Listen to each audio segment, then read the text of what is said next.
Pagrindinis klausimas su nauju telefonu yra toks. Kadangi jis yra waterproof, kas bus? Įmerkus kamerą. Mikrofonas lieka lauke, o kamera po vandeniu.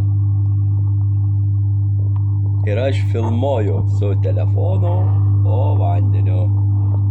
Kas gausis, pažiūrėsim. Bet kadangi filmuoju 4K, netgi reaguoja į lietimą. Geras. Nenori reaguoti, nenori. O čia yra gerai. Bus naujų reportažų iš akvariumo gyvenimo. Nes 4K video tu pamatai daugybę detalių, kurių nematytum. Ir vanduo neturi laužimo. Jo, fokusas tai čia reik projungti.